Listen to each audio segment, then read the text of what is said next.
हरा प्याज 33 रुपए 33 रुपए 33 रुपए दोस्तों ताजा और अच्छी चीजें हरा प्याज 33 रुपए मेथी 20 रुपए। सब्जी मंडी आपको सब्जियों के रेट, पालक वगैरह के रेट ठीक बता दें, साग वगैरह के क्या रेट जा रहा है जी? प्याज 30 रुपए कटा, ताजा और अच्छा प्याज। मेथी क्या रेट है? मेथी 20 रुपए, अच्छी मेथी। अच्छी मेथी 20 रुपए। धनिया धनिया 20 रुपए। और सोया?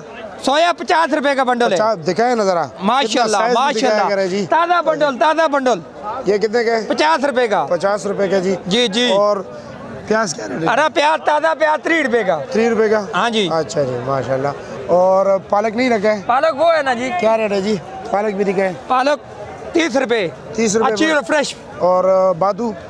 बातू 100 रुपए का पूरा बंडल है, 5 गाड़ी इसमें बंद होता है। ये देखो इसमें 5 है पूरा। अच्छा। 1 2 3 4 5। और जनाब वो धनिया भी दिखाए। धनिया ये वाला क्या रेट है? 20 रुपए 20 रुपए। सरसों का साग नहीं रखा है? सरसों का साग वो है ना। कौन सा है जी? ये पड़ा है 30 जी। रुपए। क्या रेट है इसका? ये भी 30 रुपए। 30 रुपया? आज के बाजार में 30 रुपए ताजा और फ्रेश। ठीक है, शुक्रिया आपका।